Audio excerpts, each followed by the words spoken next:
that world heavyweight flow. Championship belt wrapped around my waist, yo. I got that Ric Flair figure foe. Slam you on the pavement, that's why they call me street pro. Create heat on beat flow. Like Jordan after the second time he three-peated. Folks, get ready, set, let's go. Fight toe to toe, release the flow created by this mic pro. Lights, camera, get low. Action packed, back to back. In fact, this monster will grow. Y'all better let him know. Man with the master plan, and you have no need to know.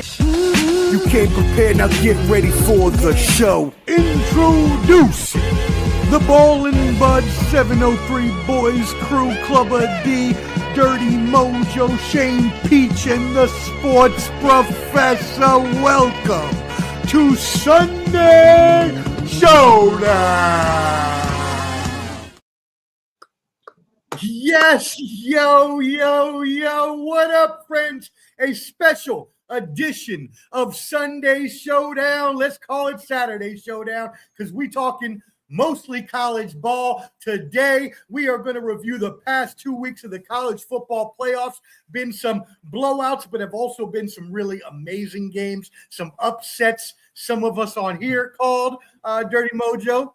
And so we got a lot of things to talk about. We are happy that you joined us. Make sure you hit that like button, whether watching now or on the replay. Helps everybody out here in the algorithm. Also, make sure you hit that QR code up top. It will take you to all Ballin' Buds socials. Make sure you subscribe at Ballin' Buds, BALLANDBUDS. As well, you'll find Clubber D's YouTube and TikTok up there at that QR code. You can find Dirty Mojo at Dirty Mojo on Instagram. And you can find Shane Peach at Peach-O-Mania on Twitter for all the Bears fans that still want to harass him. And a happy new year to everybody. We hope everybody's been blessed as this new year has been started. I personally will dedicate this one to my grandmother. May she rest in peace. And as well, I'm going to the Amanda Serrano fight tonight. Me and my pops are. It's going to be an amazing time. Late. 12 o'clock main walk is late, but we're going to try to stay up as best as possible. We're ringside, so hopefully that'll keep me awake. Clubber D, what are your thoughts on anything going on this week, New Year's, all that good stuff? Oh, man, it's weird. Today feels like a Sunday. We're just talking about that. We got to kick it back in gear, get back to work on Monday. Hopefully everyone had a great New Year's. The games, was it on Friday? I think the TV was watching me most of the time, but they were. I'm glad they weren't that great until later. But we're here to talk about it. Let's go. There you go, Dirty Mojo. How was your New Year's and holidays? My New Year was pretty good. Actually, I'll tell you like this, man. I did what I did last year. I went to sleep. I woke up about 3 minutes before the ball dropped. I watched the ball drop, and I went right back to sleep. But hey, look, I got a question. I got a question to ask. Is it Happy New Year or Happy New Year's with an S? I always wondered that. Which one is it? It's a good one. That definitely belongs on the Random Thoughts episode that y'all did. Also, like Curb Your Enthusiasm, when is the cutoff for saying Happy New Year after the New Year? Is it the first week or second week? Like I think I heard a really good one on this one. So if you work with people and you see them, all the time, the first time is enough. You don't need to keep saying it after that. But if you don't see somebody and it's one of your friends and you ain't seen them for, 2 weeks after New Year's, you can still say Happy New Year because you ain't seen them. That's what somebody told me. Okay, that sounds all right. Peach, what about you? How was your New Year's? It was good. It was lazy, the adult New Year's, like Lamar said, like when you get in your 40s, hey, getting a good night's rest and just enjoying yourself is great. And I would say it's Happy New Year because we're only talking about this year, right? Yeah. So years is kind of like, it would have to be more than one. It's plural. So I'd say just year. Happy New Year. And you know what? Now that you say that, Peach, I'm thinking of how they say it in Spanish, which is Prospero Año Nuevo. And that's just 1 year as well. It's not plural. So there you go. Hey, good job, Peach. I like that. Shout out to everybody in the comments. Rock Chalk, we love you. Clubber D was able to tune in on New Year's. I wasn't, but he said it was an awesome show. But we see you got Indiana all the way. We'll talk about that. She had an English DJ. What was that? She had a DJ. I think she was from England. Oh, shit. Nice. Yeah, it's pretty funny. There you go. Canteen, we hope you get that car fixed, brother. Hopefully we'll get you on here. If you don't show up today, then definitely next week for that college football show. that we're going to do. Hey guys, he might need a canteen if he doesn't get his car fixed. He'll be walking a lot. Need that water. The Three Amigos with sand in it. Oh, shit. Oh my God. Oh shit. Oh Lord. I can see it. I can still see that shit, bro. Damn. Oh man. Remember he's going into jail. He's trying to get I'm gonna watch that shit now this weekend. I appreciate that, yeah. I'm gonna go watch that shit, man. He's dying on Thursday. He's chugging off.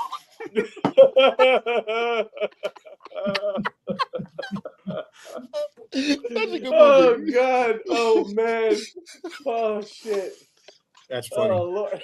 I believe you're talking about the classic Three Amigos, but Yes. Okay, that's what I thought. Okay, yes, the classic. That's a great movie. What a great movie that is. Rock Chalk live at 12:30. Wanted to show love. No, we appreciate you coming in early. And yeah, look. I mean, we're not going to get into it because this isn't a politics show.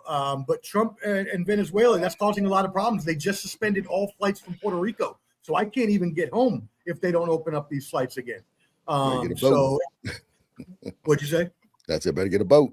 A boat? Take a boat. No, I'll be staying here until they reinstitute them flights again.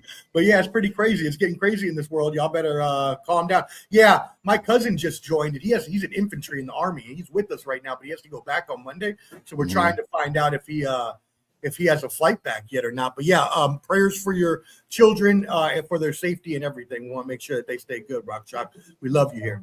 As well, who else we got in the comments? We got you also said Journey at My Place from England.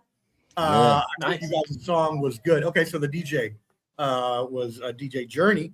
And then shout out, let's see, I was not okay with Iraq either. Hey, a lot of people did not like that war. So, but it's whoever's in charge makes those decisions, and unfortunately, we have to deal with it. Shout out Jorge, tuning in, really appreciate it. Says Venezuela is a joke of a country. Trump just saved them. That is one opinion. Again, not going to opine on this as it's a football show, but we really appreciate you. Yeah, we're going to detour from politics. We're going to get back to football and sports, people. Okay. Sorry. Definitely love all the comments. Yeah, just about it all day. Not this. It's a place. I agree. Let's kick it off and get into it. First one we had was a huge upset. Oh, you know what? No, let's go ahead and go all the way back first. I want to go all the way back first. Let's show the actual results from the first round. And we'll get any overall thoughts here, gentlemen, on the first round. Obviously, you had Oregon winning that matchup. You had Alabama with for us, the upset, since we all picked Oklahoma. Ole Miss over Tulane. Everybody thought that was going to happen. And then Miami, obviously, the upset there over Texas A&M. Clubber D, we got to start with you. James Madison did not do you well, although they didn't play a bad game. That they did not make your pick well off. What did you think? As we mentioned the other week about this pick, I picked this because if we all pick the same stuff, it's going to be kind of boring. All right, this is the only game I felt that they could knock off Oregon. Okay, and speaking, I'm glad you brought them up because what's happening to that organization, to that school right now, is a travesty. You know how many people jumped in the transfer portal this year? Like their running back, their receiver, their all-world defensive end. It's a joke. And I'm going to divert from my pick just to talk about how bad of the situation the transfer portal is going on for that school. I like it. You know what? Yeah. You're completely right. I saw an article. I was reading an article yesterday that there are some crazy amount of number. I think it's like 3,100 players that have entered the transfer portal. And somebody real funny I don't know who they are, but on Twitter, or X, they were like, okay, I understand needing to transfer, but how do 3,300 kids need to transfer in 1 year? And it's the most by like 25% or more over like last year. Dirty Mojo, what are your thoughts on this game? You called this.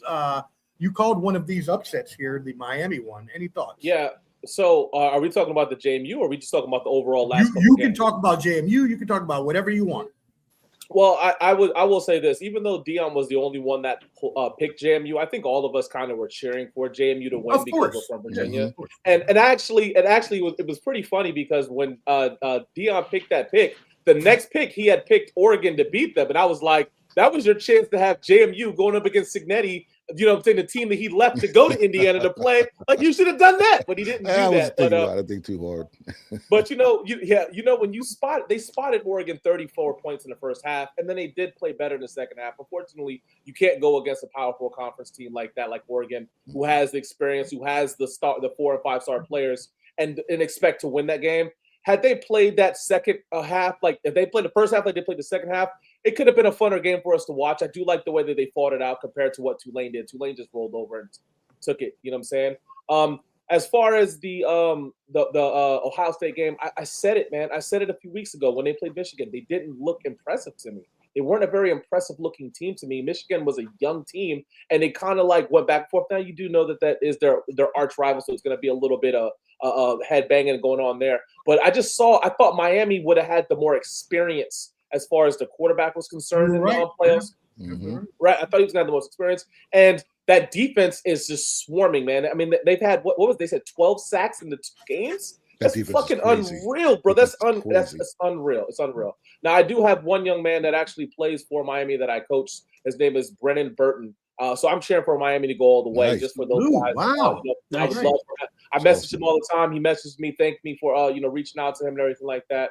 But yeah, and then as far as I'm concerned, you guys see my Georgia back there. I'm a dog till the day I die. I said it when we had our little thing. I said the one team that I was concerned about was Ole Miss, and I said I would have been more concerned about them had they had Lane Kiffin on the sideline. It was the exact same atmosphere, exact same game style that they did when they were in Athens, Georgia. I will go back and say this though. I do wish that this quarterfinals would be home games. I do hope that they change that. Let the semifinals be on these nice stadiums like that, but.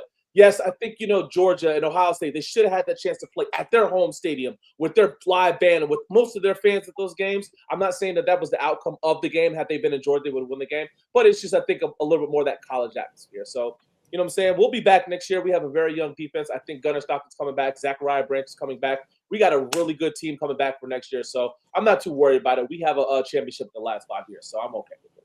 And we'll talk a little bit more in depth about that game here shortly. Again,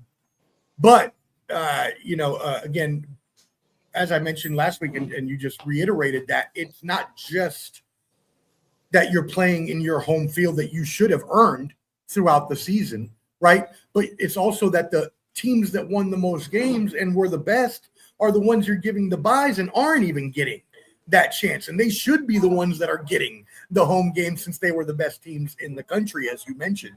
So I agree there, and that should be something that's changed. It's a neutral field, and I saw somebody, because I'm in one of those Facebook things. Somebody said that there was more Ole Miss fans at that game than Georgia fans. Not that matters. I mean, it's in the Cotton Bowl. Yeah, it does. Well, it's Texas. They were in where were they at for that game? They were in. It wasn't Dallas. Cotton was in. Let me see. Well, it was the Super Bowl in Louisiana, New Orleans. Yeah, it's because Wisconsin's quicker and closer. Mississippi. All right, so let's take another look at this bracket, Peach, and we're going to come to you on this one. So, any thoughts on these first round games here that we had on the left side? I don't think anything surprised me. I mean, of course, there was technically upsets, but things went like I thought they kind of should. JMU, they were overmatched. But, I mean, like I said, I agree with Dion. We picked that from the heart. He picked it from the heart. Virginia guys all on this podcast. Yeah. So there's that. I think Miami's defense is what's really surprising me, man. Like, I knew they were good, but, man, they are looking killer. And you asked me a question on Sunday Showdown. Who do I want my Commanders to draft? Did you not? And I was like, I haven't really thought about it. Ruben Bain would be my guy. Oh, yeah. We need to jump a few. We still need to jump a few spots. But that guy is a monster. And, that's my answer. This weekend, if things go right, we can jump up a few spots. That's my guy. I would love that pick for anybody's team. That dude is going to be a beast in the NFL. So again, taking a look, one more look here. I'm not going to add too much to what the gentleman had to say. It was pretty straightforward on these games. We did all pick Oklahoma. I was a little surprised Ty Simpson played better than I thought he would after I ran him down a couple weeks ago with all them stats for the past couple games. He proved me wrong. And he came out and they beat a really good Oklahoma defense, which is what we talked about and which we thought was going to be the key. Unfortunately, it was not here. I do agree with you, Lamar, on the Miami experience thing that was mentioned and how that has been, really effective in advancing them in the tournament with, Ruben Bain and I'm missing out on the quarterback's name right now for Carson Beck. Yeah. Are all these other players that they have that are experienced players? Well, that was the thing. If you watch a lot of commentary going on for the week, they just said Carson Beck just don't lose it for him. He just can maintain the game, and he has the experience to do it. Because the game against Louisville, it wasn't his fault that they lost that game. But the game against SMU, he threw 4 or 5 interceptions. That was the game that he lost that game for them. So he went in there. He didn't lose the Texas A&M game. He kept it regular. He didn't lose the Ohio State game. He threw for 160, 165 yards and a touchdown. That defense was just smothered. Julian Sayin couldn't do anything, man. He could not do anything against that defense. It was smothering. So what you're saying is he is a game manager at the next level. I think we would be able to say at this point. I mean, he's not even going to be. He has the ability to be a 250, 275 yard, a touchdown or 2 touchdowns, interception type guy. Okay. But when you have that defense that they have, you don't have to be that 275, 2 touchdowns to win a game. Just don't be the 250, 2 touchdowns and 3 interceptions guy and lose by a field goal. You know what I'm saying? So that's what he did against Ohio State, and they had a game plan for Ohio State. I mean, Ohio State. I think it was another game where Ohio State only had 30 yards rushing. They couldn't do nothing. And then they had 100.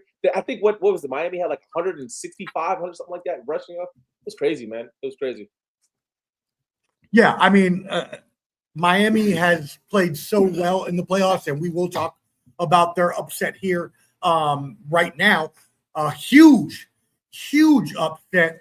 Wow, I don't think many people saw this coming. Yes, we talk about the experience, but Miami 24 over Ohio State 14. Now, I did see something posted again on the X that someone had posted, and they said, so Ohio State beat their first opponent by whatever, it was 10 or 7. They beat their last opponents by 7 and 3 or whatever it is. I don't know the exact amounts. And he said in between that, they beat a bunch of cupcakes. So how powerful really was Ohio State? And can these bigger conferences, well, we know they can. It's a kind of a rhetorical question, but these bigger conferences can buy their way to better records, which may allow for defeats in the playoffs like that. Peach, what are your thoughts? We'll start with you, Miami and Ohio State. Well, yeah, man. Like I said earlier, Miami's defense just seems like a beast right now, especially. But hey, how great has this playoffs been? I mean, this is exactly what the committee wanted, right? We have 4 new teams, man. We're gonna have a new champion, and that's exciting. Like I said, as far as Ohio State, they might have been a little overrated than everybody thought because, like you said, the cupcakes and whatnot. But it is what it is, right? I mean, they're always going to get the votes if they have the record that they have. And it is what it is, and that might be the flaw of this thing. But, adding more teams worked so far, gentlemen. This year has been pretty damn good. So let's talk about that. Let's talk about how, because there have been a myriad of ways that people have come up with over the past few weeks. And this started when the group of 5 teams, Tulane especially, got blow the fuck out. Well, you know what I mean? That was really bad. And James Madison, although they scored a lot of points, still wasn't really a game. It was still a big, handy defeat. And so a lot of people, in their opinions, were saying, don't mind my uncle up here, were saying that do the group of 5 even belong in the playoffs? What can we do? Do you have do you add teams to add more parity, but also bring in teams that are maybe less qualified? Do we go back constrict to 8 teams, leave out a group of 5, let them have their own playoffs too, is another idea I saw out there. Dirty Mojo, we'll start with you on this. What are your thoughts? Anything on how to fix this system or what you would do next? I like the group of 5 being in there. I don't want to get rid of the group of 5 because then you will diminish that side of the football field. They are Division I single A. They have the ability to do the things that they can do. The problem is that the Power 4 conferences are too big. They have to separate the Power 4 conferences into two, like they used to be, SEC West and SEC East, and let those teams play each other so that they can have a true champion, not whoever has the best record, right? You got to do it that way. I think the Big Ten has, 18 teams in it, and they don't play each other. They don't all play each other. So it kind of looks like a way that's like, are these teams really as good as they are, and those teams really as bad as they are? The Power 5 is good for me. I would change. The only thing, like I said, I would change is that, hey, let's separate these conferences back again so that you have the leader of the SEC East, SEC West, the Big Ten East and West and stuff like that, so that we have a true champion. Other than that, if not, it's going to be the same way. These guys are going to they're going to have to schedule cupcakes because they got to play a certain amount of people in their division. But how can you just go based off of, hey, we have the best record in our division, but you might have played the bottom 7 in the whole SEC or the bottom 7 in the whole ACC. So it's not really a fair fight. I don't like. Now we say that, but we all know the SEC and the Big Ten are the 2 conferences no matter what. That's the standard. And yes, they have some sorry teams, right? Me and Peach both know Maryland and UCLA, not great, right? They're in the Big Ten football teams, not great, right? So you're going to get cupcakes along your schedule, but they're still, those cupcakes are better than most mid-majors. But Omar, here's the thing though. With the whole thing with the NIL deals, and now these kids can start to get paid a little bit more money. We talk about this in the NFL. The number one goal in the NFL is to do what? To win your division. Sure. Get to the dance afterwards. If you know that I have to just win to get to the championship game out of 7 teams or 7 teams in my conference, in my division, I have a better chance of getting to that area. If I know that I got to go through 18 and it's going to it doesn't work that way. Like, hell, shit, I got to be top 2 of 18 instead of top 1 or 2 of this. It doesn't work. I don't like that. I like the fact that give them the opportunity to say, hey, we can win this division. We can win our division to play again in our division in the SEC championship, ACC championship, Big Ten championship, Pac-12, whatever, Big 12. So got to split them up, man. Even if they did it in 4, it wouldn't bother me because you're making it a way that these guys can all have a true number 1 team. Not like, for instance, Alabama shouldn't have been in this shit, bro. They shouldn't have been. No, I go by it now. Notre Dame should have been the team in there, and Alabama showed that they should have been in there, and they weren't good. They were not good enough to do it. But that's going back. That's Notre Dame's fault. Get your ass in the division, and you would have been in this. I disagree. I think Notre Dame should not have been in. They had a 43 ranked strength schedule. I agree with what you're saying as far as like how they seeded, but you're looking at a Miami team who didn't win the ACC, and look what they're doing right now. You look at Ohio State, like you mentioned earlier. I've always said this about Ohio State. They're so overrated because they don't play barely nobody all year and still are high regarded as, X, Y, and Z. I'll say one thing, though. I mentioned this before about the whole Hawaii, Cole Brennan going against Georgia and getting smacked. And then you got the Boise State going against Oklahoma, Adrian Peterson, and winning. So you do want to kind of give those underdog schools a chance, but you cannot disrespect or lower the Division I schools that fight a tougher that do a tougher schedule. Now, for me, it's like those years when Clemson was dominating and dominating the ACC, and they're like, "Oh, the ACC stinks," but they're winning national titles. So how sorry is the ACC if they're representing the ACC and winning and beating everybody? You know what I'm saying? So you got to let. I think they should just split the whole nation in half. Have East and West, the top whatever get in, kind of like basketball. Do something like that. That would alleviate a lot of stuff. So that's a good idea too. The thing with is that, you're going to say who's playing who. The reason why when you split up the divisions, what that does is it makes, so the Big Ten, they have 18 teams, right? Now you only have to play, I think they're playing 12 regular season games. So if I split that up now and it's only 8 teams that I have to play, I can schedule 5 out-of-conference games. I can play a Tennessee. I can play an Ole Miss. That's where they have to come in. Where now the strength of schedule is like, okay, cool. Look, they scheduled these guys and they won, or it was a close game compared to, 4 of my wins were against the 1-10 Kentucky Wildcats and the 1-5 11 Arkansas Razorbacks.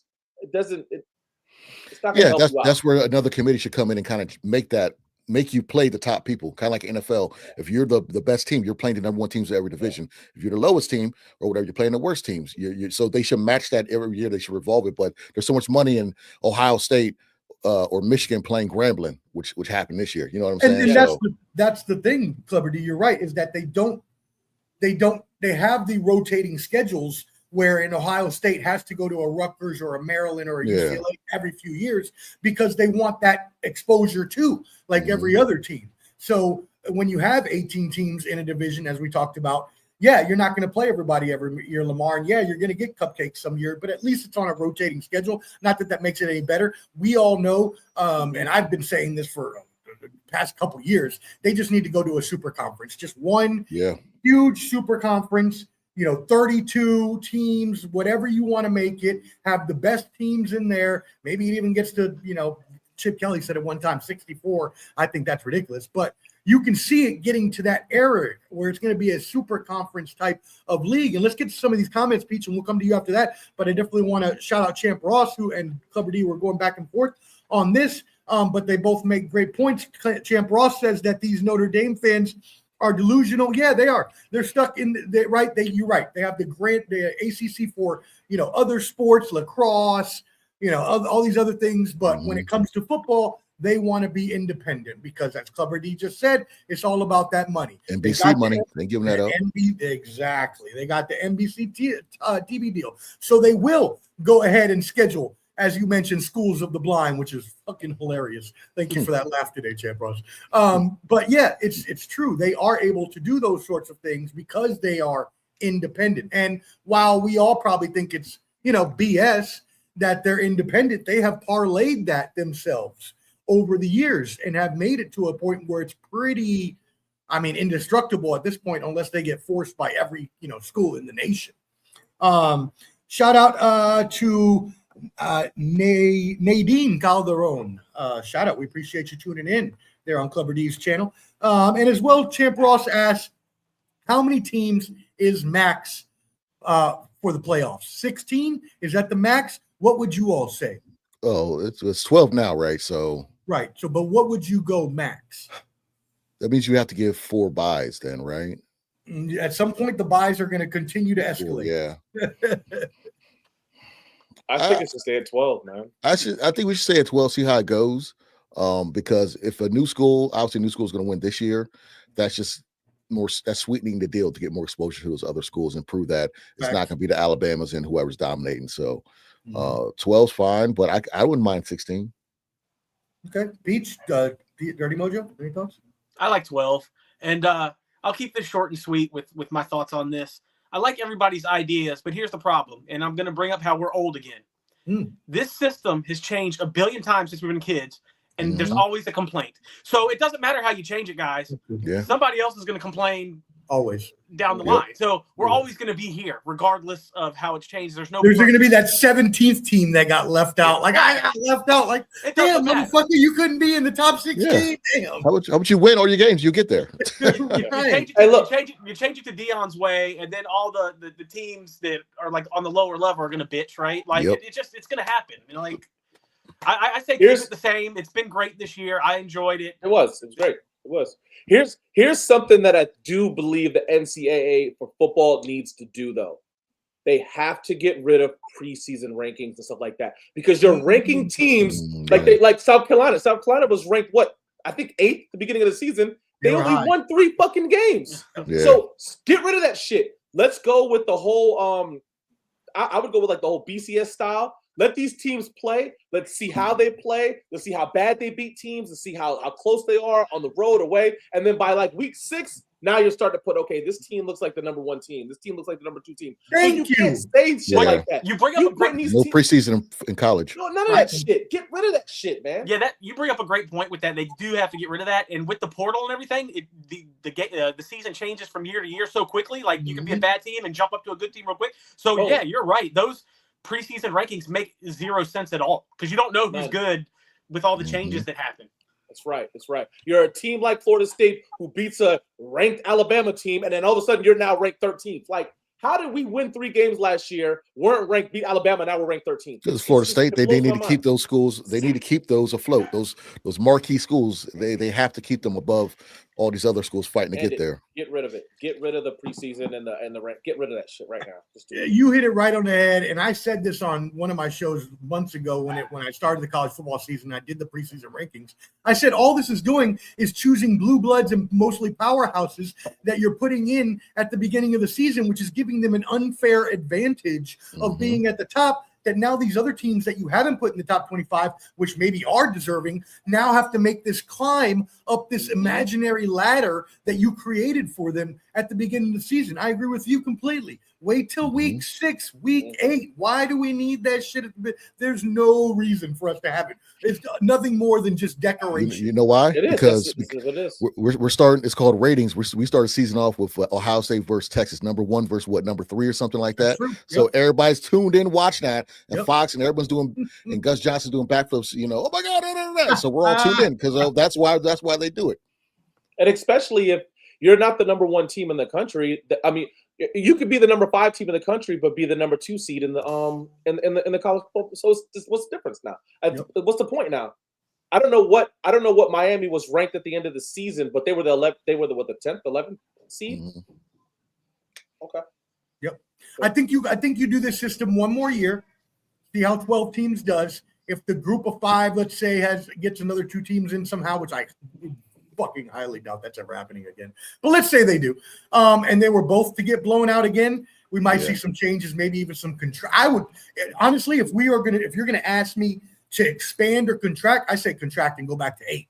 Because I think that's when we were really having, the best of the best teams. I even think 12 kind of watered it down a little bit. Did I love seeing GAMU repping VA? Yeah, I think we all did because we're from Virginia. But I didn't necessarily need that game in my life. I didn't need Tulane getting blown out by Ole Miss. You know what I mean? So shout out T-Roy. Hey, we appreciate you all, brother, tuning in. Says keep up the great work. Happy New Year, That's brother. the homie. What up, Troy? New Year, no S. Haven't seen you in a minute, but I hope you're doing well. Also says big day for Clubber D and the 49ers. We will be talking about that in just a few minutes, my brother. Let's see. Champ Ross says, good point. They got 68 teams in basketball, and still 1 or 2 teams will always complain at the end. Perfect example. March Madness and the complaints you get there. Hey, our brother, Clutch B, tuning in. They will do all 25. Okay, so a 25 expansion is what he says. All teams in the top 25, number 1 team gets a bye. Okay, I could see that happening. A lot of bowls. You can get rid of all the bowls. Those like Duke's Mayo bowls and Johnny Come Lately. Now, why are you copying Clubber D? Mine was there first. Yeah, exactly. Thank you, Omar. Thank you. I'm going to say I hope that doesn't happen because then that just waters down the regular season. And just like that guy brought up with all the teams in the college basketball tournament, the regular season stinks. Who watches the regular season legit in college basketball? Nobody really cares until the playoff because of that reason. Well, the big games, you'll watch a Duke, North Carolina, Michigan State. You'll watch those games, but the other ones. Yeah, and I try to catch at least UCLA and Maryland game. I'm not saying nobody's going to watch them. I'm saying it just waters it down. No. I agree. Yeah, I do agree, Peach, because what would happen if, like, okay, I'm the number 11 seed, and I could say, well, I don't need to start this guy this week because we're gonna, even if we lose, we're still in the top 25, we're in the playoffs. So I don't want this guy to get injured. It does make it makes those teams have to fight harder to try to get in there. Keep it low. Don't expand that shit harder, higher. You know what I'm saying, to let more teams in there. I'm good with the 12. Just figure out how we can have the right teams in there, not the wrong teams in there. Right. Yeah, and then T-Roy says 16 is enough. Yeah, I don't think I would ever want to go more than 16. Even if you did get the super conference and did 32, 40, whatever teams, you would still not. I don't know. I just think, like, I love my brother Brandon. I just think 25. I agree, Peach. I think that waters it down. I think that's too much in terms of the playoffs. Champ Ross, I think with the portal, there will always be 1 to 2 schools to come out of nowhere, every year, like North Texas or James Madison. You're right. As we've mentioned on this program plenty of times, and Dirty Mojo just alluded to, with NIL, now the parity is extensive, right? Teams can buy their way in. We're going to talk about Texas Tech getting blown the fuck out in a second. But Texas Tech spent some of the most money in the country on NIL and ended up with 0 points in the playoffs. So Just because you have the money and you spend it, which most of those Texas teams do, doesn't necessarily mean you can buy wins in the playoff. You still got to actually win. You can buy a team, but you can't buy continuity. Yeah, exactly. Canteen says 16 is good, but adjust the Army-Navy game instead and play the playoffs after the season ends. I don't mind that. The Army-Navy game is cool because it does have its own kind of weekend to itself. Mm-hmm. So I think that should stay like that just to honor our military and veterans. Agreed. But I don't disagree with what everything else you said. Portal is a difference maker. Yeah, of course. I don't think any of us would disagree with that. I think it's the biggest change we've ever seen. They got to change that shit. With the NIL and transfer portal. Yep. Any final thoughts on the NIL and transfer portal, y'all? I think they should. They need to change it. Move the dating. Like Lamar mentioned before. The coaches. That stuff's not announced till after the season. Also, as a Tech fan, Virginia Tech, they got a donor of $20 million out of nowhere. I'm like, where the hell were you last year? We had nobody. Like, where's this money coming from? How they're doing this? And these kids are saying, if I'm at Virginia Tech and I'm into the transfer portal and I'm going to visit a Maryland, a UCLA, a Georgia, and Virginia Tech, I just want more money. All it is just redoing your contract. You go back to the school because you're getting more money. They need to kind of, I don't know. They got to change that. They got to do something. And to your point, Dion, I mean, what about this Ole Miss situation now? That proves that the date needs to be changed 1,000,000%. Yeah. They're in the Final Four, and they had to get rid of their coach because he's moving on. It's unbelievable. Yeah, the dates need to change. All the dates, 100%. 100%. As far as the NIL and the transfer portal is concerned, to me, I'm okay with the transfer portal because if a coach can just leave at the end of the year, I think a player should be able to go to, especially if he's not getting a lot of burn. And they're bringing players in so much. If you guys remember, now in college football, they have, I think it's 108 scholarships. They can only have 108 players on the team. Where in the past, you could be a bigger program with 130, 140 kids, but you were only given, I think it was 75 or 85 scholarships, and the rest of the kids were like walk-ons or they were paying their own way to school. They could earn their stuff. So now everybody on a team has a scholarship, right?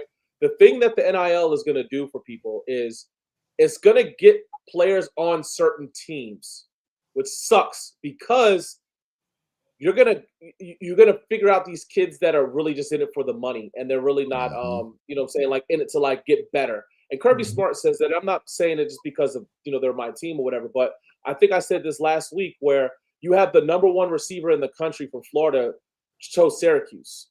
No disrespect to Syracuse, but like seriously, bro, why would you go to Syracuse over a Miami, over a Florida State, or Florida, Ohio State? You're the number one too, right? Yeah, you're the number one receiver in the fucking country, and Ohio State continuously, even LSU, puts the best receivers in the NFL, and you choose Syracuse. It just that I don't like that. Now, what it will do is for high school kids, though.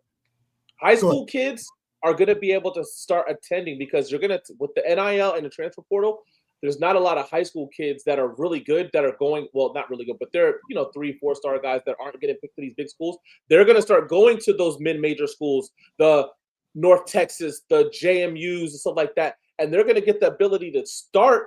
They're going to get playing time. And then, yes, in 2 years, you want to transfer to Virginia Tech or Oregon or something like that. I'm all for that because I think that's the way you make a player. Right, exactly. I think that's how you develop players, man. Mm-hmm. This NIL is going to take away from developing players. Look at your boy Bryce Underwood.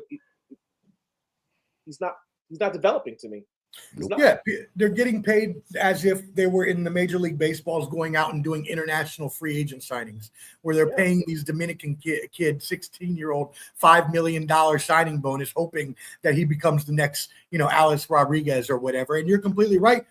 Champ Ross says it here too, right? Texas Tech bought their defense but forgot the quarterback. they got David Bailey and Jacob Rodriguez, or I might got that backwards. David Rodriguez, I don't know. Ramo Rodriguez. Ramo Rodriguez back there paying him in the great pull right there. That's a great pull. Insider. 2 for 2. 2 for 2. Insider jokes are killing. But you're right? That they did. They have a great defense, but they paid for But unfortunately, again, you can't pay to win games. And Brandon, you're right too. I read that in the article yesterday. Lane Kiffin gets paid every time he gets a bonus. I'm like, wait a second. Now, the thing is that I read in this article, when they made the coaching hire LSU had to agree to pay that money. So now that money comes out of LSU's coffers instead of Ole Miss at least. Brandon says the funny thing about the portal is kids are getting in it, scheduling visits with other schools, and even the school they're at in between visits to the exactly right. Yeah, it's like an inbred of visits. It's like an incestuation. Let me tell you about the portal though, because a lot of people don't understand it. There's not some magical website that the teams can go in there. There's nothing like that. It's the portal. A lot of people think like, oh, let me go to. Yeah, let me. No, go. I believe they do have an actual like database. They do not. They do not. There's not no like portal.com and they can see the players in there. What happens is basically they open up the recruiting, and when you announce that you're in the transfer portal, you're basically letting teams know that hey, you can come talk to me again as if I was a high school player. Okay. Now it's up to recruiters and it's up to those specific staffs to now put these guys up on the board like, okay, this kid. So when you say there's 33,000, I'm telling you, there's a lot of kids that people have no clue that they're in there because there's not some little list that I can pull up. Let me change my search engine to quarterbacks and it pops up all the quarterbacks. It's none of that shit, man. But people don't know that. They think there's the actual like a website. But they should have that. That would make it a lot easier for the coaches in recruiting. Jeez, wait. But no, one thing I'm going to say is about the portal. I love the portal, but the only thing they need to change is you shouldn't be able to jump teams every year. Oh, that's just annoying to me. You should have to stop after like once every year or like in between. Yeah, just give me where you can do it twice, right? Because then you got to stay 2 years, one place, 2 years, another. Has to be Rambo Rodriguez wrote a great article about it. Check it out on his website. It's just it was an amazing article on that. So definitely do that. What are your thoughts too on this? Because I know I've heard it with Trinidad Chambliss and even Diego Pavia that they're still Diego announced he's going to the draft, but Trinidad Chambliss is talking about trying to get another year. So they're allowing kids to get 6 years, 7 years. It's crazy. Like Trinidad needs to make the jump now because he's on fire on them boards, on them draft boards. So if he wants to go, he needs to go now. Pavia's like 30 years old anyways. He's like Chris Winkie. He's old. Like he's got he's like 26, 20. He's like Bo Nix was old too. Like so. Trinidad Chambliss is 24, about to be 25. He's old. Yes. And pay attention to the Quinn Ewers and what happened to him at the drop off he had if he would have entered the draft. So definitely something you got to take into consideration. He's that old. Trinidad Chambliss is You can't get nutmeg. Take your ass to the pros. Remember, who was the starter for them last year? Jackson Dart. Yeah, duh, yeah. Huh? Yeah, go pro, bro. You old enough. Yeah. Like Chris Winkie went in with a hairline from George from Seinfeld. He's reaching pedophile age, guys. He might not be able to date freshmen anymore. I'm sorry, he's 23. He'll be 24 in August. Oh, Jesus Christ. I don't even know how to respond to that. I think there should be a 2-school limit, and once you commit, you have to stay a minimum 2 years before being eligible to transfer. What are your thoughts on unless there's some weird circumstances, like some the coach type of hating or something like that. So if the coach gets fired, I'll say coach fired also. Like that. If there's a family problem, like Clubber D said, if there's something like that, that's understandable. You got to go back for your mother, something your father, you versus school, like something like that. I'm with you on that. But if you're just switching schools every year just to switch schools because you want to, now I do have one thing that I just thought about while I was about to say that. What if you're going from JUCO to D1, or let's say you went JUCO, D2, and then D1? Would that be allowed since you're moving up levels? I think it's think of it like Scottie Pippen's wife, how she changes men and the quality of the men. Okay, what is happening today? She went from like Michael Jordan's son, and now she's talking to Dennis Rodman's son or somebody like that. She's just flip flopping, So it's all about levels of dustiness. You could be a Division III, go to a 2, or Ken Newton went to a black college and then went to a Division I again. So he shouldn't have to wait out a year. You know what I'm saying? He should just do that. I didn't know we were getting a Pippen's wife reference on the show today. But she had called me the other day because where else is she gonna go? Just like Britney Spears, all them dusty girls women that are famous and dusty and dating lower. I'm next. Hey, Miss Pippin, come down to number 30 right here. Yeah. Division 30 right here. Division 30. Right here, yeah. Slide in her DMs, Dion. I think you got a chance, bro. Hey, Slide in there, bro. Slide in there. She get up to 3 items on a dollar menu and counting a drink. Come on, I got you. Oh, Yo, man, my man. Hook up with 2 pieces. You're pieces. Once they hit the wall, they come to me. It's over with. That's 43U right here. 43U. Oh my God. He'll let you pep Bronson. I'm telling you, he'll let you pep Bronson. Come on down. Come on in. Shoot. Canteen has a good point. Caden Salter is a good example. He went from Liberty to Tennessee and to Colorado. Now, that's 2 D1 schools there at the end, so I do get what you're saying. I think actually Colorado to Tennessee, but I get it because Dion is there. He's going to UPS next. So that makes sense. What is his draft potential? Canteen asks. Anybody have any thoughts? Did he get benched? I mean, he's not ready. That's for damn sure. Yeah, he ain't ready. He ain't ready. I know that. Well, hey, so I looked this up. I mean, you got to look at the player like TJ Finley. 7 times in the transfer portal. 7 times. Georgia State. What were the teams? Yeah, TJ Finley. Auburn, redshirt, Texas State, Western Kentucky, Tulane, Georgia State. And he's in the transfer portal again for the 7th time. Oh, you know what? Yeah. Dirty Mojo, you obviously are a Georgia fan. I remember I was reading an article the other day about a kid from Georgia who apparently had signed, he signed a contract, but then he wanted to go somewhere else. And now you have a lawsuit going on with this kid? I'm not too familiar with what's going on there. They're keeping that a little bit in-house with the stuff. But okay. Yeah, I don't know if it's the way he left or it might be similar to what happened with the kid that went to Texas and Tennessee, and then he took the money and then transferred literally like a week later. Do you guys remember that? That's kind of what it was. Yeah, you tried to transfer right. I don't know really too much into it, but I will look into it, see a little bit. I wonder if their girlfriends are asking if they got fear of commitment. Huh? I wonder if their girlfriends are like, you have fear of commitment and break up with them. No, that was terrible. 7-time transfer. That's out of that's 7 times is crazy. At this point, TJ Finley just retired because you're not going to get drafted because teams are going to look at you and say, "Bro, you transferred 7 times. How do I know you're going to be no?" What system are you good at? Yeah, you're not good. Yeah, Champ says nobody sees those red flags. Yeah, I mean that's what Dirty Mojo was just saying as well. Yeah, hell yeah, get out of here. All right, cool. Let's move it on to other games. We talked a lot about that, but that was an excellent conversation about NIL. That was great. Yeah, I like it. Let's go ahead and get to your team, Dirty Mojo. Next, you talked a little bit about this earlier, but I'm sure you have a couple more thoughts. Ole Miss coming in with the new coach and beating your Georgia Bulldogs in a amazing game. 30 points between both teams in the 4th quarter. Ole Miss was down, 24-12, and ended up coming back to win this game. What are your thoughts, sir? Well, I mean, for me, like I said a little earlier, it goes back to the Georgia game when they played them in Georgia. It was just that 4th quarter was just a fun, amazing 4th quarter to watch. I don't want to take anything away from Ole Miss. Ole Miss is they are a good program, and the coach that they have is their defensive coordinator. He was able to do some things to kind of stifle Georgia here late in the 4th quarter. The one thing I want to go back on is the 4th down play where the injured player for Ole Miss kind of, we had rushed the punter on the field, but then with the injury, they kind of put the offense back on the field. They weren't supposed to snap the ball. It was supposed to try to get them to jump off ball. So it was some miscommunication. The coaches got to do a little bit better. Kirby Smart said that they got to do a little bit better of the communication because at that point, that's when Ole Miss went up 34-24, something like that. It was quick, like the real quick one like that.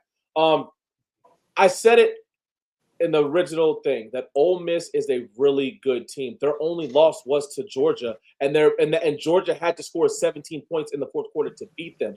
They're a good team. I wouldn't be surprised for them to go all the way and actually win it.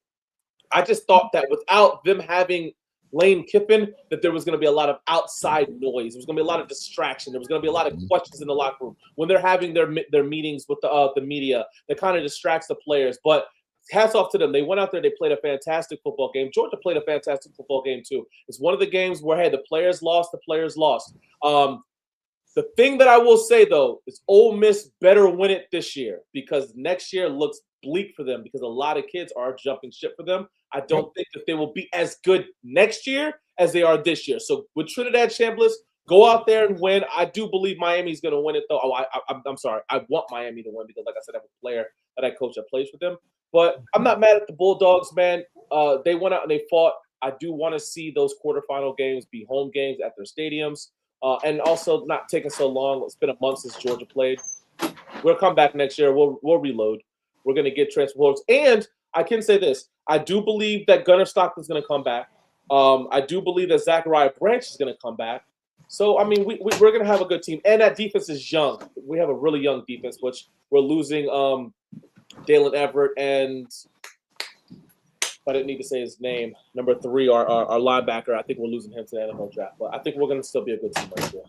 I mean, the Georgia and any blue blood like that at this point with NIL is going to be in the race every year. So I don't expect Georgia to ever have less than 10 wins going forward, honestly. But let's talk about Ole Miss, because you mentioned Trinidad Chambliss earlier, 362 yards passing. Ole Miss drops 473 yards over Georgia's defense. And maybe that's something that does need to be fixed in the transfer portal, as Lamar mentioned. What are your thoughts on this game? Let's talk about the fourth quarter, because that's where this game really got ramped crazy. up. Yeah, man. And we talked about earlier, Chambliss is just jumping up draft boards. He needs to leave. Leave. Yeah. If not now, you're not going to leave. You're not going to have definitely. I will say this about your Bulldogs, Lamar. You got to score inside the 5. That's where you lost this game. You got to score when you get there. They had a chance to win at the end. They had to settle for a field goal, which gave Ole Miss the ball back. And then the defense gives up the big play.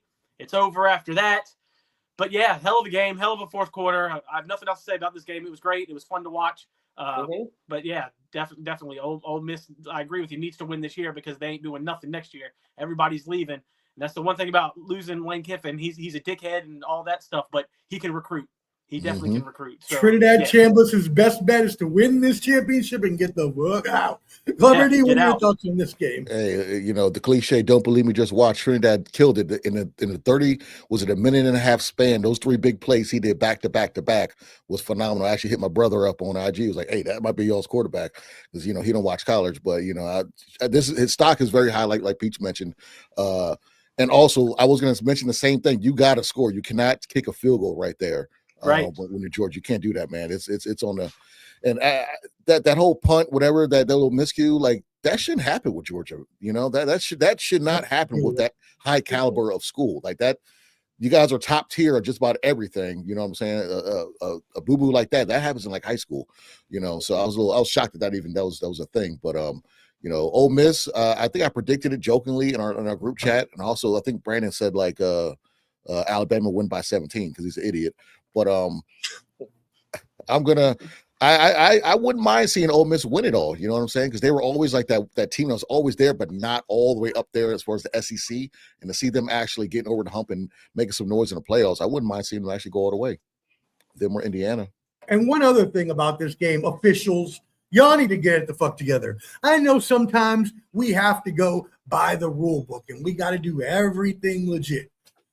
But when there's a kickoff with 5 seconds left in the game, and the game is decidedly over, and they make a backwards pass, which happens to hit the pylon, do you really need to call a safety and give them 1 second to try to do a bunch of No, just call the game over. There's really not just that. In the gambling world, them points could have been huge, right? Like we got, like you said, you got to stop that kind of stuff, man. There's too much money on the line, and then people will call, shenanigans, and we have to start using all that common sense, right? It doesn't always have to be by the fucking rules. Sometimes use a little common sense and say, okay, this is good. Like in the NBA, stop fouling in the last minute when you're down 10, like 15. We know you're not going to come back to stop. It's all I hate that. Well, hey, great point, Omar. And you know what they have to do in college football? They have to make it where there's a flagrant 1 or a flagrant 2 when it comes to targeting.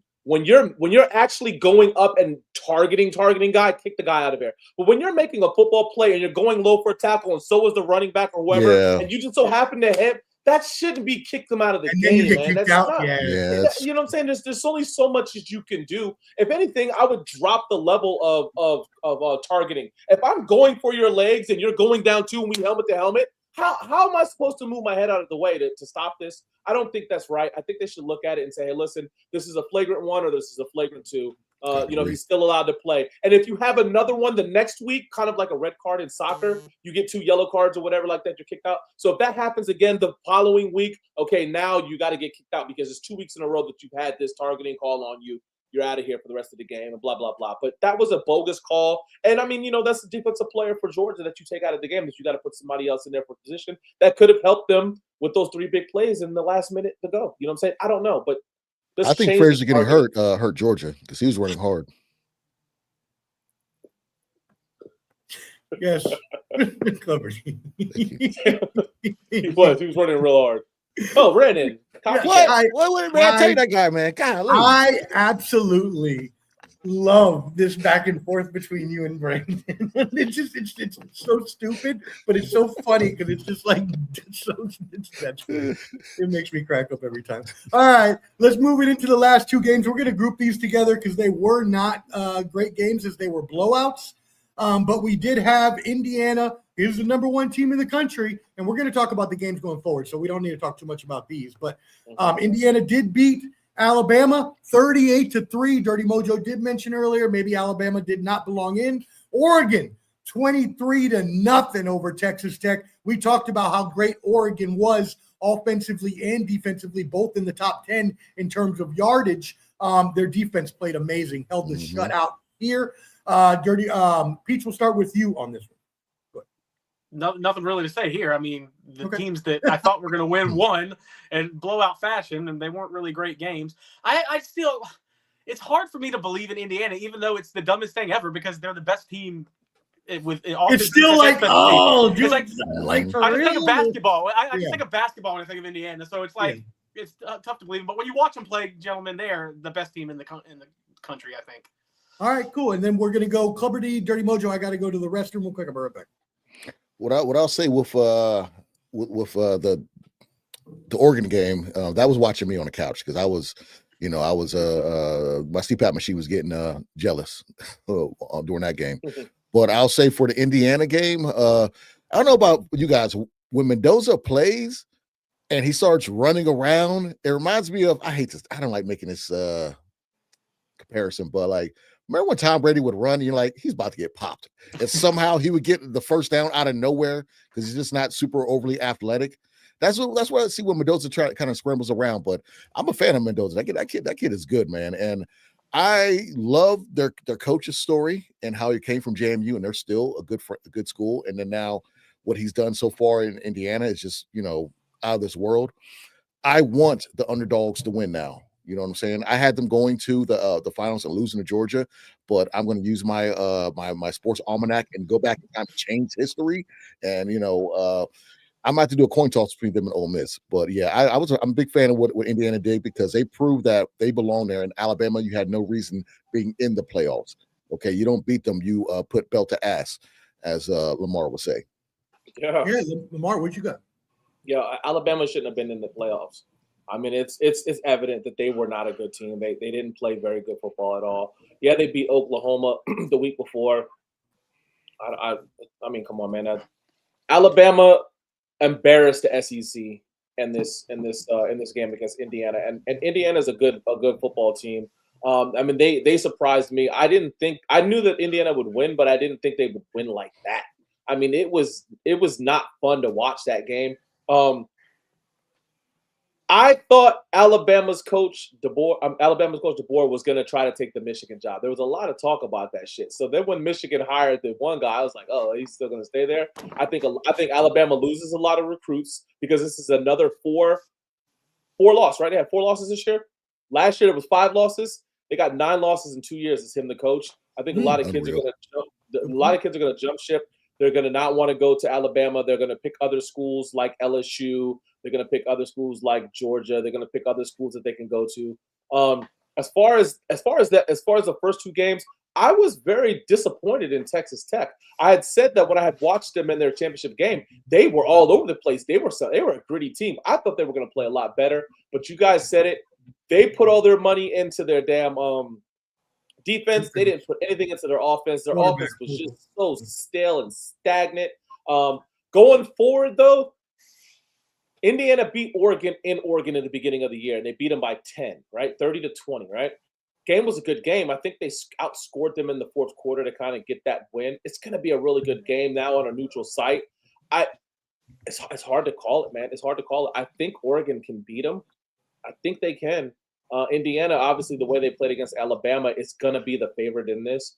I would go. God, if we go to picking the scores, come back to me, man, because it's. Can I pick a tie? Can they finish in a tie? Because that's going to be a fucking good game. Yeah, man. Alabama.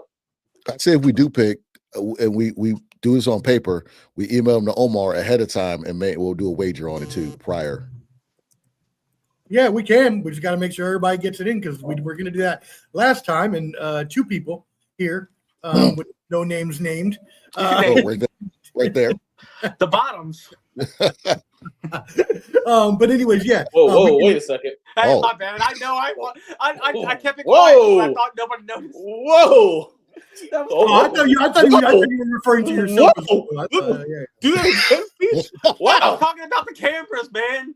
I was talking about your bald Jewish spot up on the top. Right? Oh, that? Yeah. Well, that's. Woo. I'm in my 40s. It's okay. Got a Hidden Valley, huh? Hidden Valley, like Florida down here, like Florida, right there. a little peninsula. That's great. I take my hat off. All right, I agree with you, Lamar. Texas Tech, what a disappointment. I did pick that Oregon victory, so I thought that was going to happen anyways, just because of how good Oregon is. But still, just Texas Tech did not show up at all. And the other one, so I picked the Oregon over Texas Tech, which I was the only one, and then Lamar, you were the only one that picked Miami over Ohio State. So two great picks there. Nice. Too bad you didn't bet Lamar because you'd probably be in the lead right now. Anyways, moving on. We'll talk about that next week. We're gonna have Canteen all y'all next. What was it? Wednesday? That's the 9th they play, right? I believe so. That's they played a Friday and Thursday, I think. Yeah. Okay, so we're gonna come on Wednesday. Thursday. You want to do Wednesday or Thursday? Oh, it don't matter to me. Yeah, we'll figure it out either Wednesday the 7th, Thursday the 8th. We might go before the NFL game. There are no more Thursday night games. Fitty on that. Wow, it's a neck. We'll just do a pregame for the game, I guess. Maybe, I don't know. Yeah, so we'll figure it out either that Wednesday or Thursday. We'll go over the rest of the college football, make our predictions then. But let's take one last look at this bracket here. So going into the semifinals, and again, we'll predict these games next week. So just make sure you subscribe to Ball and Buds, and you'll get the notification. Please. Oregon versus Indiana should be an amazing game. Oregon should have at least the defense to slow down Fernando Mendoza a little bit, but we said that about Texas Tech, and look what happened there. So maybe not. And then Ole Miss to keep up with them too. Yeah, and that's true. Dante Moore. I mean, look, he only had 200 yards and a touchdown, but he managed the game well, and that's what you need. Ole Miss versus Miami in the bottom half of the semifinals. We talked about the experience of it, Miami, but we talked about the urgency. The time is now for Ole Miss in this sort of situation. So again, no predictions, no deep analysis, but let's go through and what are our thoughts on these semifinal games, anyone? I think they're two great games. I'm excited for them both. Like you said, no predictions, but I think Indiana is the Bret Hart of this tournament. They are the excellence of execution. They're not flashy, but they'll get you to the main event. There you go. Yeah, I think these two games will be nothing like the games before. I don't think there's flaws. I think they will be good games. I mean, Indiana, Oregon is going to be. I think it'll be with whatever the spread is within the spread, and same thing with the Ole Miss Miami game. They're going to be within their spread. Close games. They're going to be close games. So if it's 3.5 either way, they're going to be close to those scores. It's going to be a good. It's going to be a good semifinals, man. I think this is a lot of parity of these last four teams. You got the number one team in the nation that everyone's doubted because they've never really been a powerhouse in football. You have a flashy team that everybody liked the uniforms. You know, they've had Heisman Trophy winner quarterbacks there as far as Oregon, but they've never gotten over the hump, and this is a big game for them as well. And then you look at Ole Miss, all the turmoil with them losing their coach, never really being a super favorite seed in the SEC with Alabama, LSU's all around, but now they're the ones representing the SEC. Then you got Miami, who didn't even make to the ACC championship game, who everybody makes fun of them because they lived on the past Miami U, but now this is the brand new U, and let's see if that can carry on to the the title game. So it's a lot of parity in this, and I love it. I'm ready for it, and I might not wear shoes and socks and pants. Yeah, any four of these teams can win it. That's what makes it great, right? Yep. I know all of us. We don't want the Needler coming at us, so. I've already heard him. Yeah, I'm sure you have. Over. I am sure you have. I said, no, I don't care. But the funny part is, and you just mentioned this, Clubber D, there's a great point you bring up because I read this in an article the other day that Miami, ACC obviously has had no representation with Duke and UVA as their two, conference championship, representees. That Miami came out of nowhere, and Miami's winning all this money now for the ACC. Every time they move to another round, more money is paid to that team's conference. Yep. So all these teams, for instance, Oregon and Indiana have earned double for the Big Ten essentially, while Ole Miss and Miami have earned singular payouts so far for their conferences. And but either way, respect the ACC as a Virginia Tech fan. Respect us. There you go. All right, cool. So again, next Wednesday or Thursday, subscribe to Ball and Buds, BALLANDBUDS on YouTube. There'll be a notification, handy QR code up there. You can find our socials, Instagram as well. We'll post about it. We will predict these games, go into a deep analysis, and as well, we'll talk a little NFL then too. But we still have NFL to talk about today. Let's get to some comments that we missed here. Fanbo Podcast 3638. We appreciate you tuning in. Thanks, brother. Says Fernando Mendoza or Trinidad Chambliss. I want my Raiders, fellow Raiders fan, to draft Trinidad Chambliss. This is what I'll say. I like the skills of Chambliss. I think he has a good skill set that could be molded in the future, sort of like a Cam Ward type, something like that you may be able to, develop in the long run. The Raiders are going to draft Fernando Mendoza. There's no way they do not draft Fernando Mendoza. They're already saying around the organization that he resembles Tom Brady. And since Tom Brady is now a part owner, they want to pick someone they think will, be a pocket passer and can develop like Tom Brady. So that's already the rumor going around the Raiders organization. They could always change, but I can't see it being Chambliss. If it was going to change, I could see it being Dante Moore. Or if you do what I want, trade down. You have the number one pick. Trade down, get 2 firsts and 2 seconds, build up the offensive line, and then worry about do the 1 year prove it deal for Kyler Murray. Like I said, let Pete Carroll coach 1 more year. If it falls off the rail, who cares? And draft again next year when you'll have 2 firsts and 2 seconds next year. That's what definitely. I look. I said it about Mendoza. I don't want to hate on the kid. I think he was the 25th passing yards in the country. Heisman Trophy. I don't think he should have won the Heisman Trophy. I think the kid from Ohio State or even that running back should have won. It should have been Mendoza. But you also got to look at it like this. I don't know how well they sell tickets, but who's going to put tickets in the stadium? Who's going to sell those tickets? I don't think Mendoza is the guy that's going to sell the tickets. You trade back. You get yourself some guys that can that you can draft for the future. But you said maybe even the Rodriguez kid from Texas Tech. We need a linebacker. Yo, bro, you said develop in the Raiders in the same sentence. Yeah, that's true. Sorry, I apologize. Don't do it. Mendoza, his last name. My team don't. People can rally behind him. A lot of Raiders fans are from Hispanic, from Oakland and LA. Mendoza, they'll back. You know what I'm saying? They'll represent, and I think that might not be bad. I've been talking about this for weeks, right? I just don't like this quarterback class in regards to NFL football, right? Like, it just reminds me of like the Kenny Pickett deal, the Kenny Pickett year. Oof. And I think it's a little bit better than that. Don't get me wrong, but it's a tad better. Taking them at number 1, I agree with you, Omar. Trade down, get a ton of picks, go into next year. You have multiple firsts. You can get your quarterback then. You can fix your line. Because what does it matter if Dion talked about Mendoza running? You're gonna have a quarterback running for his life, yeah. With your offensive line. Yeah, that's true. And he can't run. Move. He can't move. So yeah, that's the best bet. And when you have that number 1 pick, somebody's going to trade up for a quarterback that needs it, right? Like you're almost guaranteed to trade down. Arizona. Yeah, look at the last 5 years, right? The number 1 quarterback taken. If you put all the 5 quarterbacks that were taken in the last 5 years, Mendoza doesn't stack up to any one of those guys.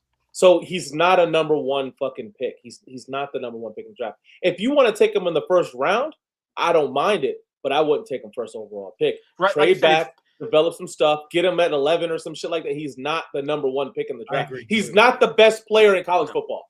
It's default because people love the quarterback. That's what it is. And because he won the Heisman. Like, it's not. No. Drafts are a crapshoot. I mean, we wouldn't have time if everyone listened to where somebody should be drafted. We wouldn't have Tom Brady's or people like that. And Fred, being a homer, Fred Warner, he was a third rounder. Kittle, you know what I'm saying? Like, Brock Purdy, last pick of the draft. So it's like whoever you draft, if the situation's good, they will succeed. If they or they won't. Look at Mac Jones. He did well with us this year, and he bounced and bounced and bounced. You know what I'm saying? So it's all about the situation that's best for that player. Yeah, NFL, who you haven't played. Go ahead, Omar. The NFL is system.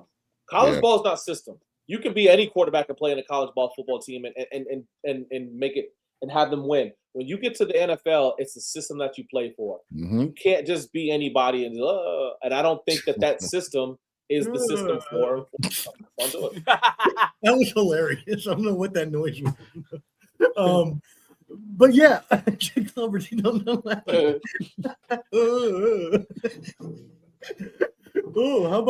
How about Cloverty's predictions? I'm sorry, another inside joke. Oh, we got him going today. I just got it. I was wondering. Oh my god. That was one of my notes. Fambo says I got Ole Miss to beat Indiana in the national championship game. Hey, as Pete said, it can be anybody here. Says I got Indiana to beat Oregon, Ole Miss to beat Miami. Yep. Hey, thank you for the subscription. We appreciate it. Make sure you subscribe to Clubber D's YouTube too, at Clubber D. Yeah, come on over. Let's see. Hey, Pops, shout out. Love you. This one was for you, and I'll see you soon, brother. I love you. Amanda Serrano tonight. We're going to do it. All right. Yeah. Let's see what else we got here. Holly Holm on the undercard too. Woo, that's a great card. Yes, sir. Fambo says the Jet wants Fernando Mendoza. We can trade with them. The Jets. Interesting. Okay. That's true. I mean, the Jets are quarterback needy, so that's one team you would trade to probably. And by the way, you wouldn't have to drop down that far. So that's a bonus. That's what are they? They're going to be 3 or 4, right? Most likely. Yeah. Yeah. Brandon says drop down in the draft, use money on O-line, get draft picks, take the linebacker. I don't know about Mac Jones. I don't know. I already said that. Get this guy out the chat, man. Why is he Malik Willis, very, very low key as the low key, yeah. He has been playing amazing under Matt LaFleur. He played in 3 games this year, has like a 70% completion percentage, has ran for like 300 yards. So Malik Willis is part of what you just said, Lamar. He was developed in a good system, right? At first we had him where he kind of flailed out when he got his first chance, and then he went to Green Bay, and now he's under a Matt LaFleur system that has allowed him to thrive. Shout out to Liberty. Yep. That's where he came from, Virginia. Hello. Well, cool. We got to finish up because my dad does have to come grab me so we can go to San Juan. NFL football today. Yes, baby, football. We got 2 huge games that we have to talk about. Dirty Mojo, we're going to come to you since this is your account, the NFC South. By the way, if someone can help me out, because apparently I just realized why I can't see spreads, because there's no betting in Puerto Rico. So they don't show the lines on ESPN. So if someone can get me the line and the over-under for this game. Panthers. Yeah, we could. Panthers will go up against Tampa Bay, go into Tampa Bay rather, for the division. Now, as Dirty Mojo will go on to tell you, Tampa Bay actually has a way, the Atlanta Falcons have a way to affect this. So, for instance, if Tampa Bay were to beat Carolina, that doesn't necessarily mean Tampa Bay would win, or vice versa. If Carolina were to lose, that doesn't necessarily mean Tampa Bay would get in. Atlanta still has a lot to say with this. Comment. Huh? Yeah, that was the same comment. You said if Tampa Bay wins, then Carolina doesn't necessarily get in there. Oh, my bad. Said if Carolina you know what I meant. You know what I meant. Go ahead. Yeah. So I mean, it looks like they flexed this. They didn't want to have the Falcons and the Saints playing the same time, or they didn't want the Falcons and Saints to play first because, just like you said, if the Carolina Panthers win, they're in. Period. They don't need anything. But the Tampa Bay Buccaneers beat Carolina. If the Tampa Bay Buccaneers beat Carolina today, if Atlanta beats the Saints tomorrow, Carolina's in. So Carolina, thank you. Yeah, yeah. Okay. So Carolina right now, they go in and they win this game. We're not even worried about the Falcons Saints game tomorrow. But if they lose this game, all those Panther fans' eyes are going to be on Atlanta to go ahead and beat the Saints. So I mean, this was that division too, guys, where for us, the Falcons, man, we win one of those games that we lost: the Jets, the Dolphins, the overtime loss to the Colts, the overtime loss to the Patriots. We win next week. We win tomorrow against the Saints. We're in the playoffs. But it's neither here nor there. But also look at Tampa Bay. Tampa Bay started off super hot. I think at one point they were 6-2. Now look at them. They're fighting for their chance to make it to the playoffs. And they actually need help. They need the Saints to win. So it's a sucky situation for them. It's a fantastic situation for Carolina. I don't know what the odds are, but I'm pretty sure the odds are higher for the Carolina Panthers to be -3. That's the spread is -3 for Carolina. Sorry, +3. I'm looking on CBS. It says +3 Carolina, -3 Tampa Bay. Total 43.5 over for Carolina, and money line is +124. Yep. Okay, but cool. Then, so but 3.5. Yeah. I know none of that. Nothing what that means. I don't know. I don't bet. No. I just repeated what you said, but they're playing at home. I read it right. I don't know. Tampa's 3-point favorites. That's okay. What that means. Yeah. And also check this out too, man. If you guys look at it, it's going to actually be a good game for, what I'm saying? You want Carolina to win and just solidify it, but if Tampa Bay wins, that Atlanta Falcons Saints game is going to be good because both those teams are on 3 or 4 game winning streaks. So it's going to be a good game. It's not like, they're going against the Saints and my championship. Yeah, you know what I'm saying? It is what it is. And those two teams hate each other too, by the way. Well, Fambo has Panthers beating Tampa Bay. Who do you have, Lamar, and what is your score? I got Tampa Bay winning. If this was in Carolina, I'd have Carolina winning. I got Tampa Bay winning this game 27-17. That's wrong. But I got Atlanta bailing them out tomorrow and Atlanta winning against the Saints. Okay. Yeah, and that was what I was talking about. Sorry to confuse anybody. Lamar cleaned me up there. But that's what that was. There's still a chance, for Atlanta to play a part in this, who actually gets in, whether it's Carolina or Tampa Bay. So, all right, cool. It doesn't matter who's next. Let's go to Cover D. Sure. I like it. Okay, first let's talk about Atlanta versus the Saints. I'm gonna go with the Saints because I like what Atlanta did last game, but Kirk Cousins didn't do much. It was all Bijan and the terrible defense that the Rams were playing towards the end of the game. Tyler Shock has changed my mind about him. He is a legit quarterback, and Chris Olave is one of the best receivers in the game right now. And with Estime having that great rushing game, and Chase Young is firing on all cylinders. Saints are looking good right now. That's a promising team for next year. I thought when we all saw Tyler Shock get drafted, like, well, who is this guy? Well, this guy's like 38 years old, and he's He's been the best rookie quarterback by far. Oh, by far, 3 over 300-yard passing games in the last 3 games straight. You know what I'm saying? He's legit. He's older, so I guess maybe he's older, learning offense instead of being young and inexperienced. So I got the Saints winning that game, and also with Carolina, Bryce Young has changed my opinion on him as being a legit quarterback in this league. Yes, he's not wowing us with the yards and things like that, but he's making the proper decisions in the red zone, just minus that last game against Seahawks. But anyways, I'm going to go for the Panthers game. I'm going to go with the Panthers. I'm going to say that's probably low scoring. So I'll say 20-17. Last minute field goal. 2017. Canteen says Panthers by 3. Brandon 31-23. Tampa Bay is he has. Fanbo 28-19. Carolina win. Oh, wow, Fanbo. 9-point victory there. Okay. Peach, who do you got? I'm going to take Tampa on this, and that's because that's what I want to happen. Both teams are very inconsistent, but at least Tampa's fun to watch. And you always have that maybe Baker Mayfield will have one of those games in the playoffs kind of thing. You know what I mean? They do need, the Saints to help them also, which is very tough because Atlanta's been playing pretty good the last few weeks. So it's not a lock at all. And Radio wants to save his job, unfortunately, for Lamar. Yeah, Lamar, I think he saved his job, baby. Oh, it's saved. Oh, it's saved. Oh, if he wins this game and knocks out the Tampa, Him and Your McDaniel. owner is They're going to safe. just go to his bedroom and do his thing to himself. But yeah, I think if Atlanta wins, I think that definitely stamps the job being saved. Unfortunately for Lamar. I can say this though about the Falcons, man. We do propel. I said this. We do prepare well against good teams. We just get outcoached. We lost to some teams that we should have beat that were good teams. We play terrible against bad teams, which you can say that the Saints are a bad team. You can say that they're a mid team, which that would make me think that they're going to come out flat against these guys, man. But I'm a Falcon fan, so I hate the Saints. The Aints want Atlanta to win. And I would rather the Carolina Panthers make it to the playoffs than the Tampa Bay. Over under Bijan gets the ball more than 3 rushes in the fourth quarter.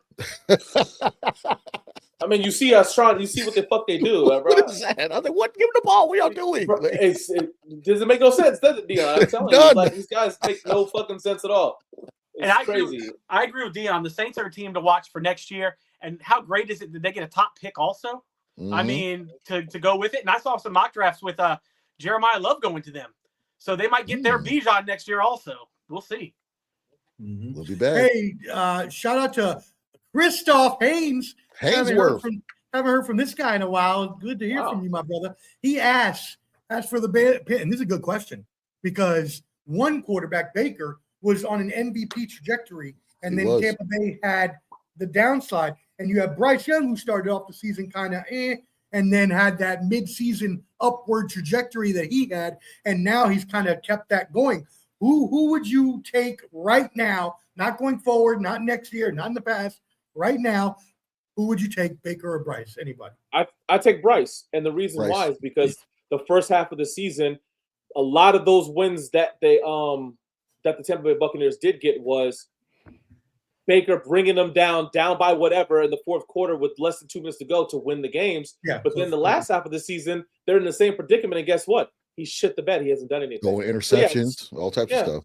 Nothing good. Getting sacked, doing stupid stuff. So yeah, right now I take Bryce. I trust him more right now. If the game is on the line, if it's a tied game, I take Bryce to pull it off. I agree with you that he's younger. Hold on, Peter, real quick. I agree with you because he's maybe younger, so you want to take like the upward trajectory.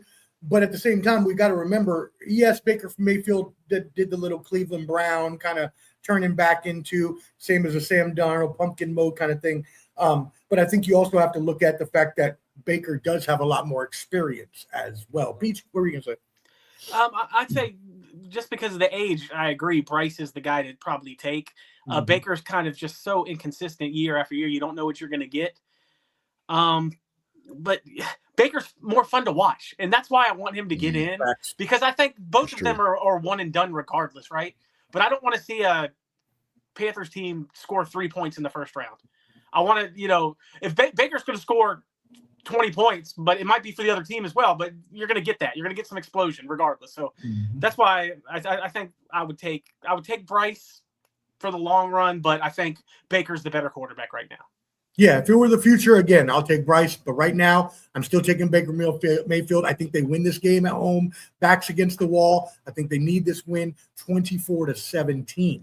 I will say this, though. Baker has way better weapons than Bryce. And so it's kind of like that's why it's way more disappointing what Baker has been doing and how inconsistent he is, because they got great receivers. He should be playing more like last year than how he's playing now. Yeah. Okay, let's get some more comments. Christoph says the line guaranteed Sam Darnold starts seeing ghosts again. Look, Sam Darnold is always going to turn back into pumpkin mode in my mind, and we're about to talk about that game right now, so stay tuned. Pop says there is a betting app, but I don't know because every time I try to get on any of the United States betting apps, they don't let me do shit here in Puerto Rico, so maybe it's got to be just the Puerto Rico one. That's operating. I need to check that out though, but yeah, all right, I'll check that out. And then we got Chris says Baker with injuries still playing and fighting versus my kid brother through it. I don't even know what that means, Chris. You didn't have a kid, brother. I mean, some kind of, He was a brother. Yeah, some kind of corny joke that Chris is trying to make. We had you up here, Chris. You ruined it. Right. We gave you the rub, and you just completely. I know. Omar even said it was a great question. I mean, you got what you wanted, and you just threw it all away. Threw it all away. The pumpkin came out. Perfect transition to Sam Darnold. Let's He go. turned into Sam Darnold. The corn came out. Oh, Lord. Week 18, Chris, you were fantastic, but that first round of the playoffs, my friend, done. We like Costanza. Leave on a high note, man. Leave on a high note. Fambo says, I would say Baker Mayfield because you don't know what Bryce Young you're going to get. Yeah, he's a little inconsistent, a little up and down. I would think we would all agree with that. And what Baker Mayfield do you know you're going to get? But okay. You're right. But at the same time, again, more experience for Baker Yes. Mayfield. He's been in those tight games and won those tight games this year. So. That receiving core is fire, though. Yes. It's crazy. Facts. All right, let's move it on. Clubber D, this is your account. Let's talk about your 49ers at home versus Seattle for the number one spot in the NFC and a bye, which you were talking about off air. So crucial. What are your thoughts? You know, the Niners and my fantasy team are very similar. You know, we deal with injuries, and we're still able to be in a certain spot. Okay, I was able to win after losing 4 people before the final game. The Niners, Trent Williams is not going to play, obviously, you know, with the hamstrings. First time ever pulling a hamstring, which is wild in his football career. We said he's been 20 there years. for like 13 years or whatever. He said even high school and everything, he's never had a hamstring injury. Oh, so I'm shit. like, good Lord. So that happens. But, you know, Austin Pleasance comes in and plays fairly well. Kittle, I'm not sure if I haven't checked it yet lately, but I don't think he's going to play today. Hopefully he does, but we want to rest that ankle for him. We beat them the first game of the season where Kittle went out, and Brock Purdy when Brock Purdy got the turf toe and the hurt shoulder, and Brock Purdy was perfect the last five passes that last drive and that catch by Tunges to win the game, and then you had Bosa putting the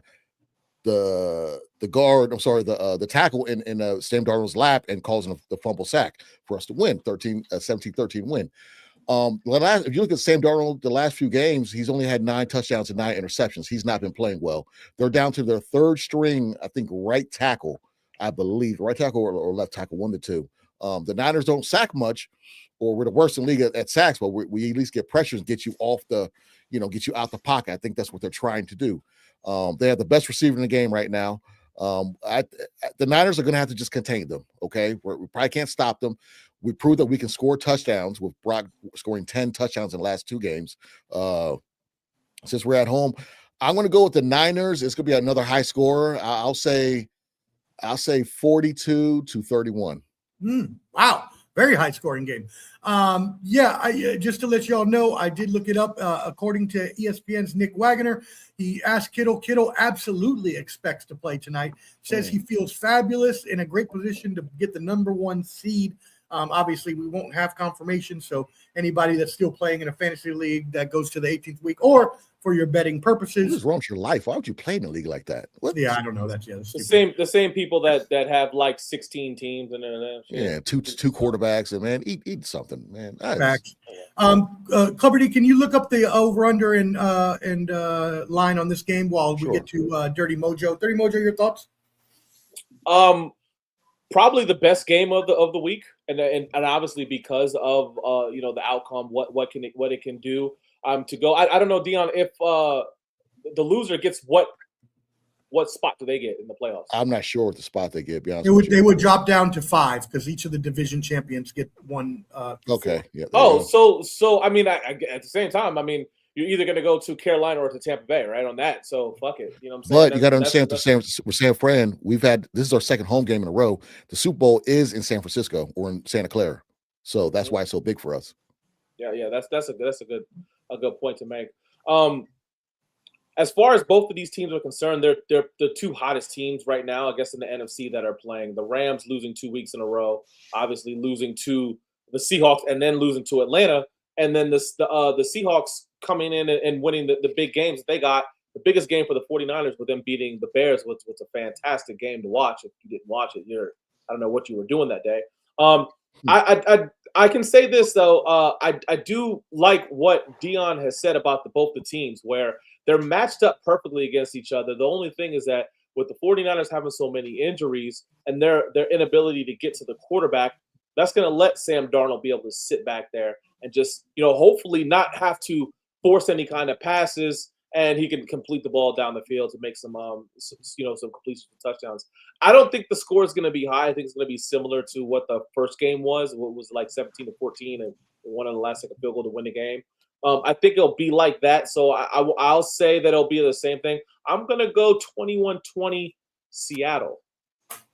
Yeah, I'm not going to pick Sam Darnold pumpkin mode in this game. I think that's just a playoff thing, and I think I called it too early a couple weeks ago against the Rams, and he came out and showed out. So I'm not going to do that now. But I do agree that at some point he just is who he is. And San Francisco at home, back against the wall. Clubber D, did you get that over under? Yeah, I put in a private check. It's Seattle negative 2.5. 47.5 over, money line negative 148. Wow. So Seattle, Peach, 2.5 point favorites on the road. What are your thoughts? I think that's based off injuries would be my guess. Mm-hmm. But I still think Darnold goes pumpkin mode, guys. But how fantastic of a way to end the season. Two big-time division rivals that hate each other, not only for the division, but for that number 1 seed. You can't ask for anything better. The NFL schedule makers are just loving themselves right now. Great job. I think the Niners still are going to win this thing. I just think Purdy last week showed me he's back. And like I said, I don't believe in Darnold, so I'm not going to pick them. I think they're a few players away from being real great, though. So Seattle next year maybe, but not this year, my friend. San Francisco. And I do want to say, I think we saw maybe the greatest work. If this was wrestling, it might have been the greatest work in the history of works, right? And to anybody that knows what a work is, it's, professional wrestling is fake. So it's when you get worked and you think that something is real that's really not. Mm-hmm. The biggest work of all time is Mr. Dion Clubs. Week after week, telling me that his fantasy football team fucking sucks. And then this week, in the group chat, I see that he wins the damn thing. What is going on here? Was it a work the whole time? Look here. Omar, explain to me how he told us every week that he my fantasy team, woe is me, and then he wins the damn thing. Yeah, he won with me last year and won my league. So I lost Laporta. Okay, barely did anything. Ayuk never played. I lose Lamar Jackson, Jordan Love in the same week, Judkins in the same week, Kittle in the same week, and I come back and win. All right, Brees Hall, Chris Olave, all praise to me. Okay, because of my coaching. All right. You try to block me by getting Tyler Shock. You should have started him. You should have benched Bo Nix and started Tyler Shock, but you didn't, and you deserve to lose. There you go. That's hilarious speech. Shout out to Brandon. Has San Francisco 33-30 at home. I said that yesterday. Man, why is this guy still in the chat? Fan Bell has it 42-39, high scoring like Clubber D said, but Seattle wins according to him. I'm going with San Francisco again, just like Tampa Bay, back against the wall at home. If they win, they get the number 1 seed. Why not come out? Huh? Who'd Peach pick? I picked San Fran. I said Purdy's back. I think Purdy's back after watching last week, and I don't trust him. He's lights out right now. I didn't give a score though, but I think it's going to be low scoring. I think 20-17. Yeah, I think it'll probably be on the lower scoring side. I don't think it's going to be at high, but I would probably give it maybe a 30-24 San Francisco victory. 30-24. All right, cool. And yeah, I got you. Hey, start rolling over now. I'll have everything packed up and I'll jump in the car. Start coming now. All right, shout out to everybody. While I was driving down. I know, right? Just like trying to jump in the car while it's moving. Appreciate everybody who tuned in. Thank you so much. Again, check us out tomorrow night. Sunday Showdown. We will be back after the day games, before the night games, 7:15 Eastern. So make sure you tap in, subscribe to Ball and Buds, BALLANDBUDS, handy QR code up at the top. We'll take you to all our social medias, including Clubber D's YouTube at Clubber D. You can find Shane at Peachomania on X, and you can find Dirty Mojo at Dirty Mojo on Instagram. I've got to roll. Any final thoughts, gentlemen? Hey, watch Three Amigos. It's a great movie. Three Amigos, great movie. Happy New Year's to everybody. The whole show, I had a special guest here. He wasn't impressed with none of our jokes. Berto. He was impressed with none of our jokes. He stayed quiet, and I don't know if he liked the show or not. I'll ask him when we're off the air. Did he fart like Bronson does every fucking time, though? Of course he did. I kicked him out. He woke me up last night. I was ready to punch him. I was like, who is that? Man, smelling like that. Jesus. Happy New Year to all. We really appreciate y'all tuning in. As always, everybody that subscribed, thank you, Fambo.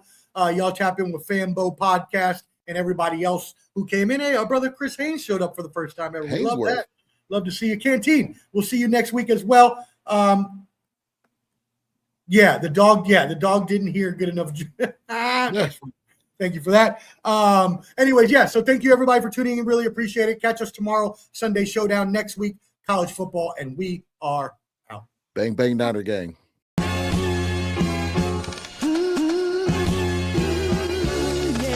It's that world heavyweight flow.